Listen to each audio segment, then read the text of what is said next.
It's MTCS Cougar Corner, presented by Tennessee Orthopedic Alliance. Each week we sit down with the coaches to recap the latest games and preview what's ahead. It's time to talk about the orange and white on MTCS Cougar Corner, right here on WGNS and BigGTV. Stay tuned, the show is coming up right after this message from our sponsors.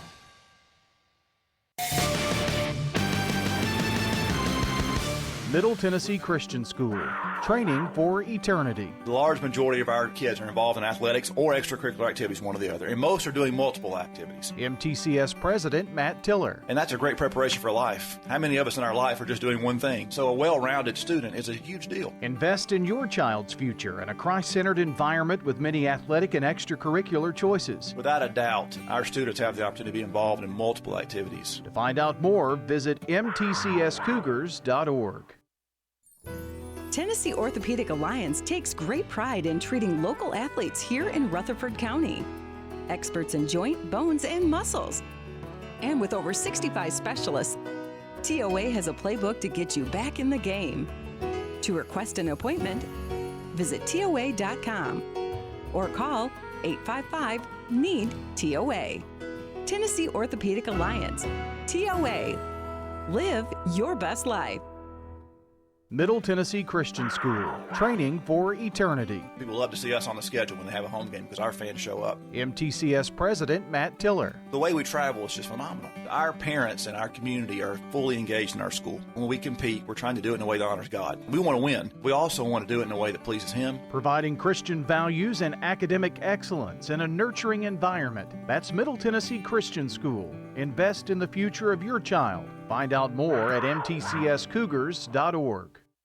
We're back for MTCS Cougar Corner, presented by Tennessee Orthopedic Alliance and fueled by Donut Country and McDonald's on 1019, 100.5, 1450, WGNSSports.com, and BigGTV. And welcome to Middle Tennessee Christian School Cougar Corner. John Dinkins back with you. I haven't talked to Coach Peterson in, gosh, it seems like a year, but it's only been a couple of months, I guess. But we're glad to have you back with us. And, Coach, a tough loss last night. We'll get right into it. Tell me, is it a game that you go, we just didn't show up, or we had turnovers, or we had a little bit of both? It's just one of those nights, I guess. Yeah, it's just one of those nights. Just, got out of hand early, kind of snowballed. It's a shame that that's how it ends. I thought we did a lot of really good things throughout the year. Really proud of our senior group. Most of our seniors didn't play 4 years of football for us. If you kind of go through our list, most of them were there for 2 or 3 seasons. Were guys that kind of joined us late. Eric Bowling's one of them. Played 2 years of football. Became a really good football player for us. Would have loved to see what happens if he plays for 4. Drew Prosser is another one. Really probably played like a season and a half. Played a little bit as a freshman and then his senior year. You kind of go through that list. Jackson Piercy. We had Malachi White for a year. It would have been fun to see him, if we would have had him for all 4. But I'm really proud of the senior group and how they led and how they, I think really got us back to right back on track to where we want to be. We needed a strong senior group to kind of set the standard again and make sure that we're working back towards what MTCS football is going to be. And, I think we took a lot of steps in the right direction, and I think it was our senior class that really helped laid the foundation. I guess you'd say they were like a stopgap, because you won the state, and then you had a year where you knew you were going to be young, and that group stepped up as juniors and seniors to bring it to this year, and you've had a couple. You're kind of back, is what I'm saying. What you have. The future looks bright. Yeah.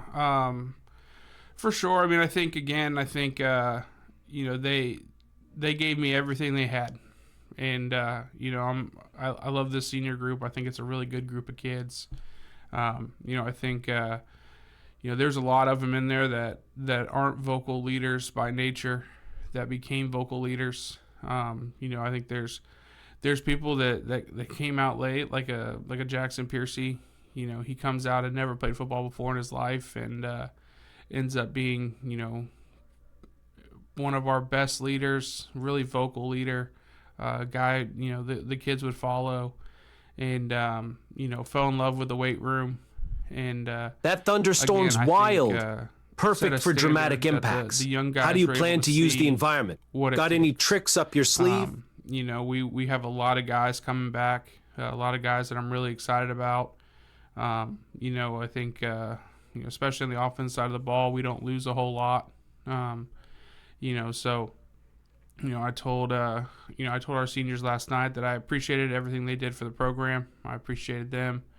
And I'm excited to watch them, continue to grow, go play other sports, and then, when they graduate and go and go on to do much bigger and better things than high school athletics. And, I think I told our young guys that, it starts now.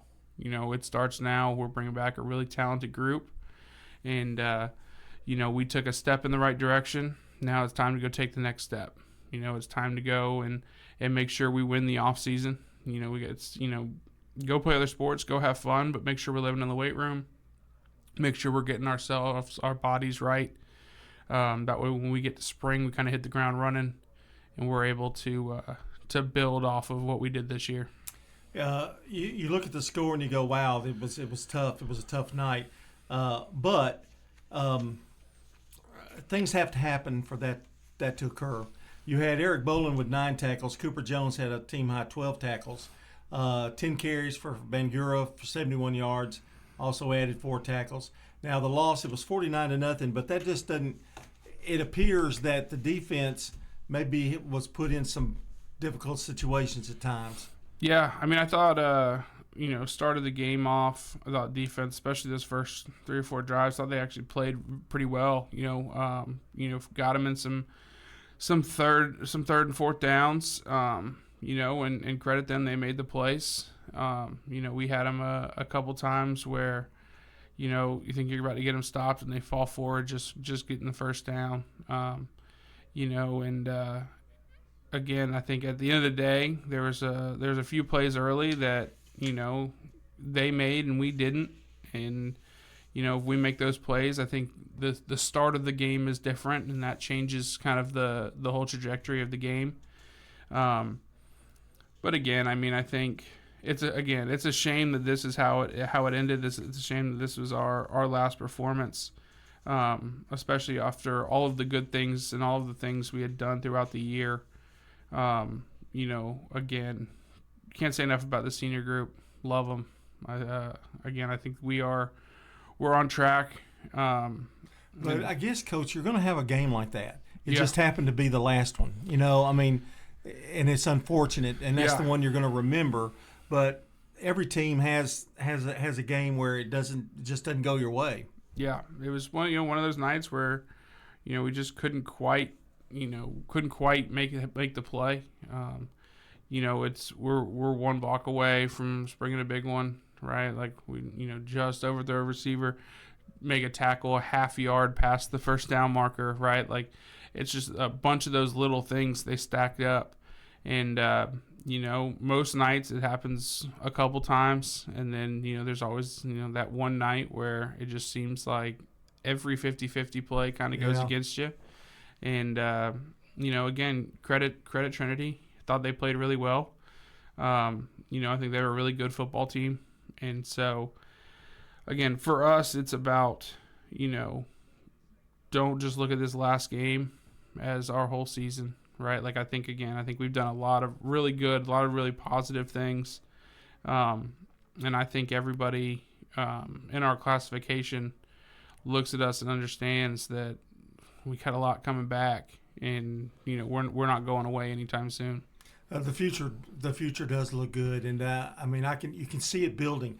Is it kind of similar to the way the other one? I know the state team had 2 or 3 years. You know, they're close, they had to get over the hump, and they did. You kind of feel that way about this team too. Maybe not necessarily looking at. Well, I guess we always look for the state championship, but your expectations are going to be fairly high for this group, I think. Yeah, I mean, I think especially as you start having the talent come through that we have, and you kind of start looking,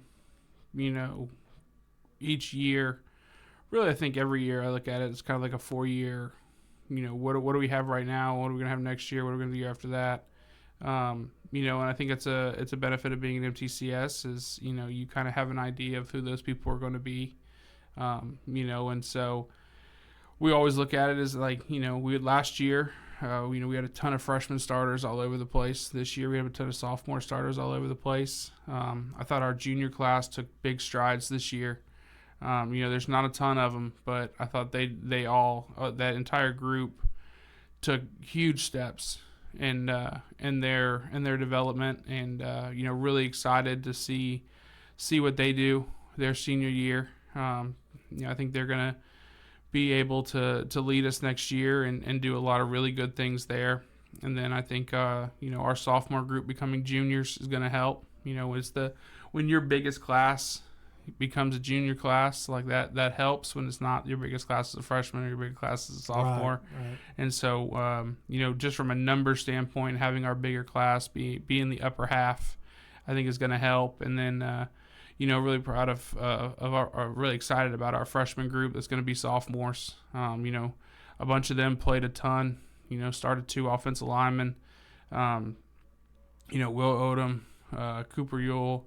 I thought Kingston Glover played well when he got into the game last night. And so, you kind of look at it and go, man, like all of our we played a lot of guys this year. And so I think it's one of those things where it's going to benefit us into next year because the majority of our roster has played significant snaps. Majority of our roster has done it, has been in those games, has been in those tight games. And as long as we learn from things we did wrong, because you're gonna get it wrong when you're young, you just are. And so as long as they learn from that and prepare the right way, I think I think we can take that next step. Yeah, and numbers are big. I mean, and you're trying to build that too each and every year. The freshman class having a big because with numbers. You find gems in those numbers too. Like kids that work really hard, and all of a sudden, wow, this kid as a junior is really really good. And those are the success stories that you're kind of looking for, not only for the football team itself, but individually for the person, the kid. Right. Absolutely. I think that group, especially the young ones, they're getting closer to, and that. Playing for each other is always what's going to win in high school sports, and that is the teams that win play for each other, and I think the bonds we have are getting there.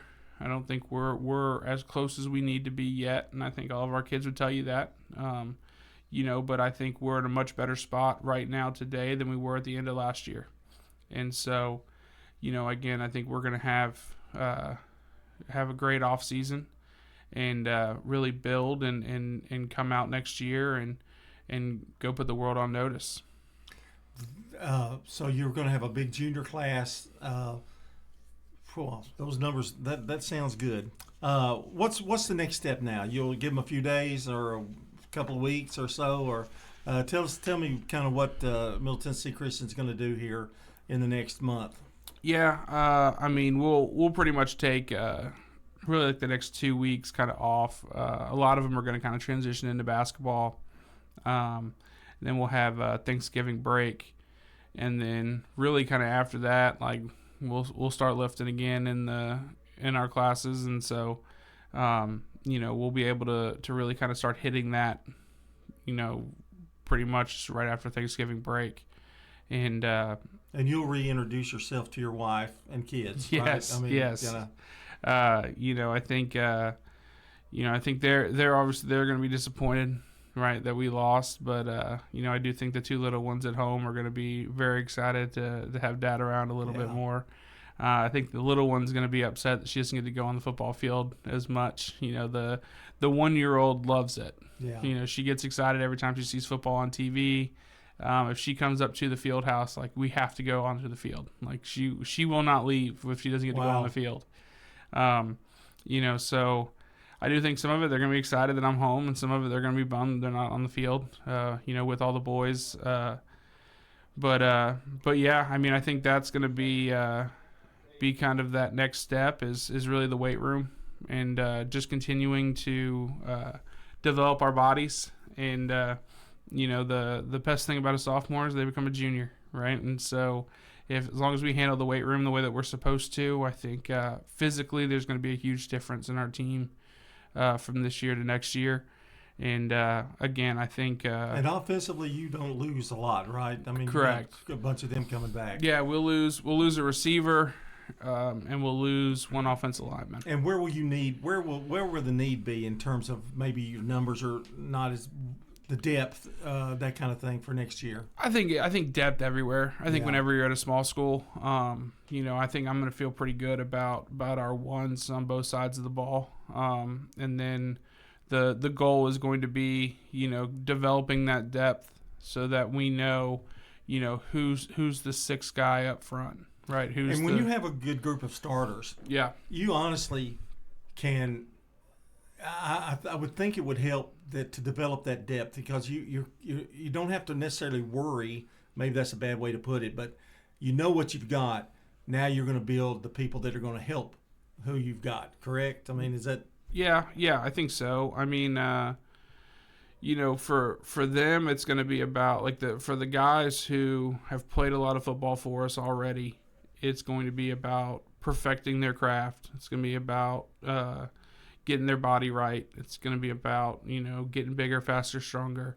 For those depth guys, it's going to be, the same thing, getting bigger, faster, stronger, developing their body, but also that mental side of it, making sure they know what to do, making sure if their number's called, they're ready to go. I think up front, we're going to bring back 5 guys who started multiple games for us. That's huge, yeah. And so, that helps. We bring back our tight end. We bring back our blocking back. Our both quarterbacks come back. Running back comes back. Our wing comes back. So, when we still have guys at the X spot, Knox Carden, Jack Thompson, that come back. So, for us, we bring back guys at every spot. That have played a lot of football for us. Defensively, we're going to have some holes to fill, but I do think there's some guys that were kind of right there in that second group that are going to be ready to go and take on a bigger role. And then, we got to make sure, again, that we have a great offseason. We're going to need to be in shape. We're going to have the senior group allowed us to play a lot more guys, because we were able to go, okay, you're going to kind of be more of an offensive guy. You're going to be kind of more of a defensive guy. You're going to know a spot on the other side of the ball, but you're not going to have to start there. I think we will have probably a couple more guys that are going to have to go both ways. Hopefully we're able to, again, develop some depth to eliminate that to where we don't have, 6 guys going both ways. The sweet spot for me is always trying to have maybe 3 or 4, and then having our backups be starters on the other side. That way we can kind of keep them fresh throughout the game. But all in all, I mean, again, I think the future's bright. I think, if we attack this offseason the way that I know we can, I think we can really position ourselves to be in a really good spot by the time next fall comes around. I know your coaching staff. I want to give you a minute I kind of want to give you a few minutes to thank people, because I know that there's a lot of people that mean so much to you and your program.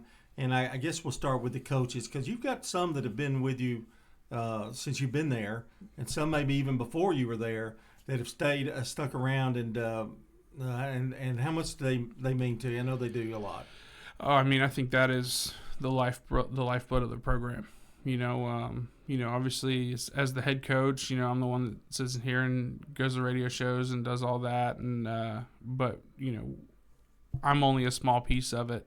I think, Ed Watson, all the things he does, again, with the travel and like, even, this Friday, like making sure, the schedule was right and we got where we needed to be. And like, it seems like a small thing, but when you're organizing the charter bus and where we're stopping to eat and doing all of those things, you're on the phone. Yeah, you got to make sure that you got to make sure it's right. Yeah. He's batting 1,000. I never have to worry. If Ed tells me we're good, we're good. Mm-hmm. I think I thought BJ did a really good job for us as ROC this year. I thought as the year kind of went on, we kind of adjusted to what we had. And we're already kind of talking about, what is the next adjustment for next year. He's another one. He was the interim head coach before Tackett was here. So another guy that's kind of been around for a while. And even though he was an interim, that gave him some experience to know what you're thinking and how you feel at times. I would think that would be a great benefit. No, for sure. Sitting in that chair is different. Mm-hmm. Like it just is, and you don't know, you'll never know until you're there. And so just having another guy that you can kind of bounce things off of, that you can talk about, some of it football related, some of it not. But, just all of the other things that go into being a head coach. And then, Webb, Gip, the offense side of the ball, I think we're all on the same page. I think, Webb and Gip, both young guys that just continue to get better. I think their kids play really hard for them.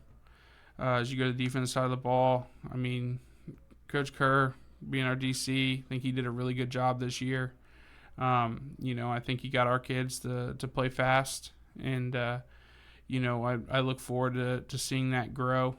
Brought in Coach Eubanks this year. He was a new one for us on D-line. Thought he did a really good job. Thought the kids really developed well under him. Thought they got better as the year went on. And that's what you want to see, really. When you talk about your coaching staff, you see parts of the team get better as the year progresses. Absolutely. And again, I think they responded well to him. The kids have to know that you care, and I think the kids know that he cares, and I think they played hard for him. Coach Rawls, Carlos, Kevin Glover, Mike Guerin, they all kind of have worked in different roles with the edge rushers, the Sams, the linebackers. Having those three guys there as a wealth of knowledge, I think really helps. Carlos and Mike have been there for a while now. Kevin, we brought up, he coached youth ball all the way up for MTCS. Like he's kind of been with his freshman group all the way up, and I think it was a pretty seamless transition for him getting up there. And again, I think our linebackers, again, continued to play better as the year went on.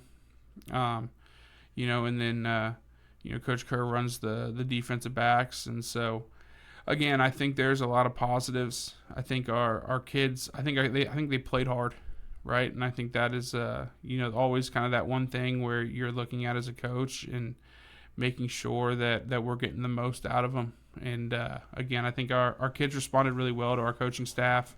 We'll sit down and we're always looking to try and add somebody. If it fills a need for us, right, it's gonna be beneficial to both sides. I think always looking to try and get another guy in and help out. And again, I think where we are as a staff, we're in a really good spot. I think we're on the same page. We understand what we're trying to do, and and then having them there, and I think having the consistency of that coaching staff is always big for a program.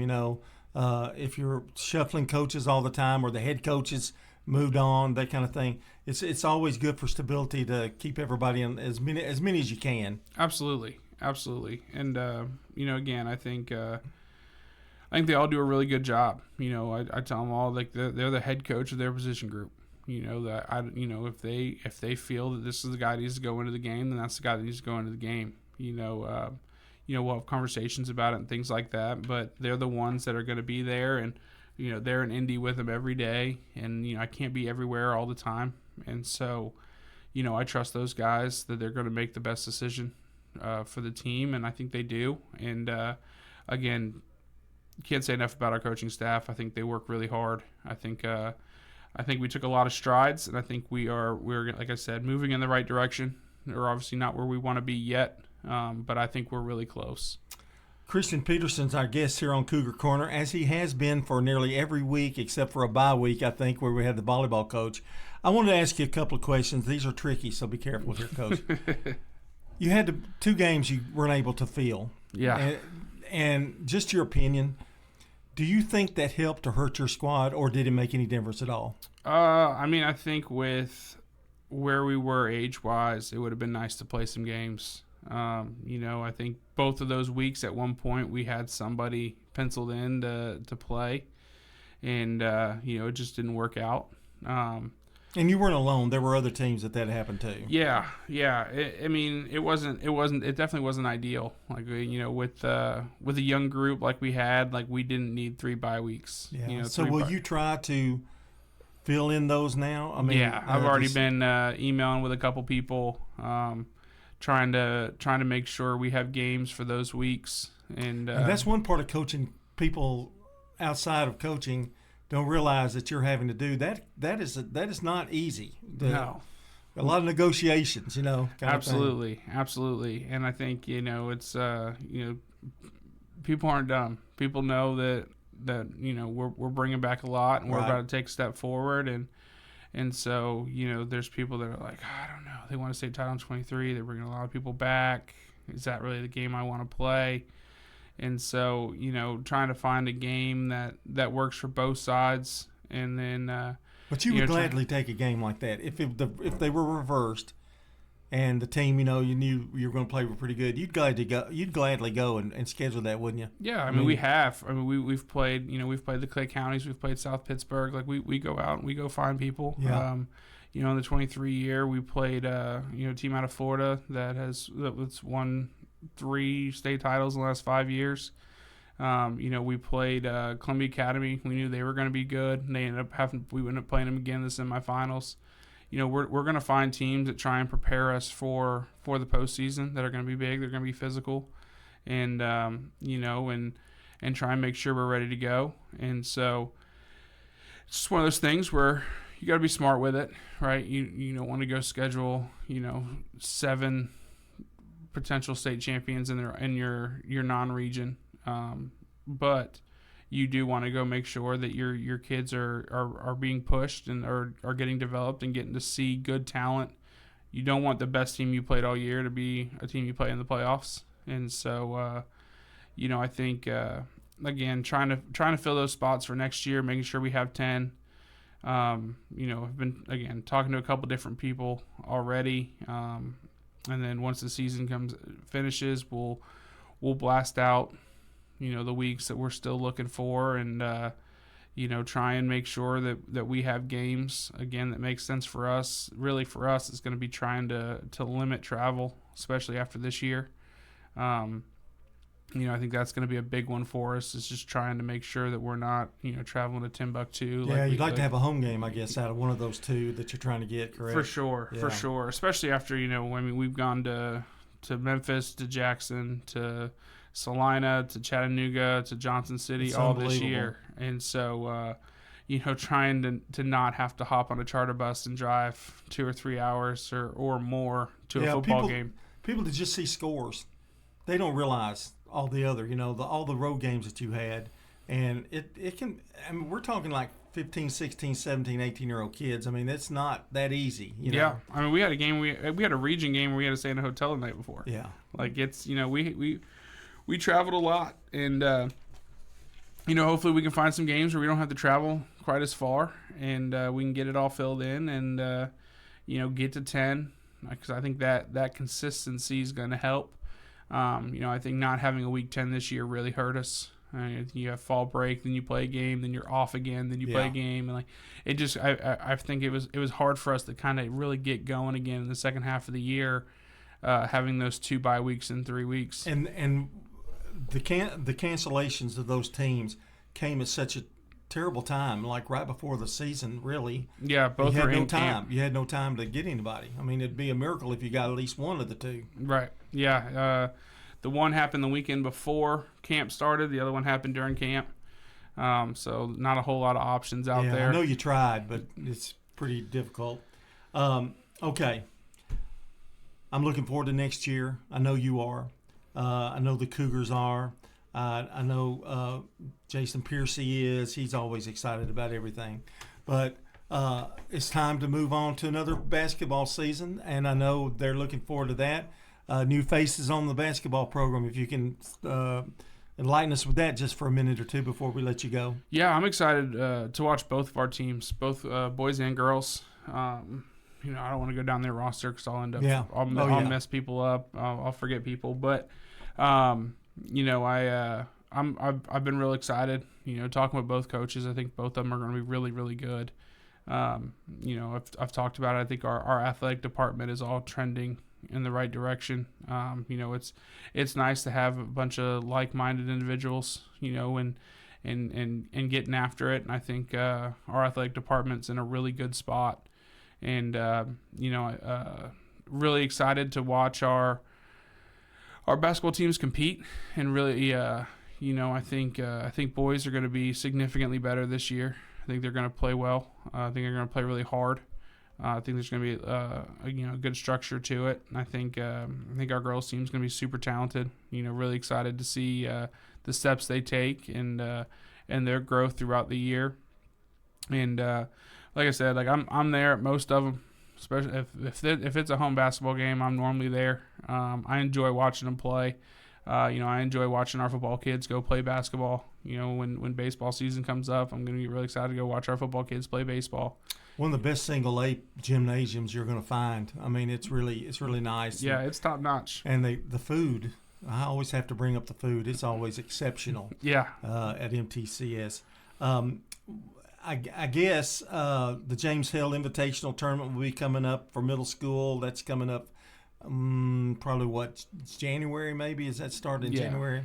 And that's when all the Mr. Piercy gets all those games scheduled, which is an unbelievable task. Oh, yeah. And he's had help. Have you had to do anything with that? I mean, I'm sure you work we work the games. I'll probably have to help a little bit more this year, kind of taking in that assistant AD role. But really, that's kind of him and Billy Snell that handle a lot of it, handle the scheduling part of it. It's a miracle they're able to fit it all in. It's a busy time, because we have our basketball season going on, and we're trying to get all of the middle school tournament in. But it's a really good tournament. I think it's done really well. And it's 100 and some odd teams. Yeah, and people keep coming back. So I think we do something right. And again, it's fun. It's fun watching the kids compete. Middle school, high school, all the levels. It's fun getting to see you not being from Tennessee. There's still teams every year that I'm like, where are they from? Like I don't even know who where this school is. I can remember the first time I was actually coaching junior high, and what year was it? Probably 89, 88, 89. And that's how far it goes back, and it was a little bit before that. But that's incredible. They took it over from Central Middle, had it, and it just keeps getting bigger. I don't know that, I guess they've got a cutoff for teams now, I guess. Yeah. So. Yeah, there's been some that have already been told, like, we're full. Yeah. We can't take anybody else because, it's kind of considered the state tournament, for basketball. Absolutely. I know there's others that claim it, but it's the one that everybody wants to go to. For sure. And it's a credit to the staff and everybody at the school. Yeah, I think they do a really good job putting it on and running it, and I think it's well done. There's a lot of time and effort that goes into it. It's not just thrown together. And I think that's what it takes in order for one of those to run smoothly. Like if you care about it and you spend the amount of time that it takes to make sure that it's done right, I think there's got to be a level of care that it takes in order to run those things the right way. And I think it's been really good for us. And I enjoy watching it. I enjoy watching our middle school teams and our elementary teams go in and compete. And excited to watch our high school teams. They get started, I believe, on Tuesday. I think is their first game, and so really excited to watch them and see them kind of go out and get to kind of start the year off and see where we go. Well, Christian, it's been great. It's been a great year. Your team has been fabulous. They're growing and they're getting better each and every day. And I know the score of this last game didn't end the way anybody wanted it to, but just look at it this way, if it had been the first game of the year, nobody would have remembered it. Right. Really. That's how it works. But great future ahead, and stay injury-free, guy. That's all I can say. Yeah. Absolutely. That's Christian Peterson, our head coach of the Middle Tennessee Christian School Cougars. And, buddy, they had a great year, and I want to appreciate him. I also want to tell him how much we appreciate him adding to our little extra 5 minutes that we talk about some other sports. And he's a real asset to the community and to MTCS. That's all for Cougar Corner. For John Dinkins and Brian Barrett, we'll see you next week.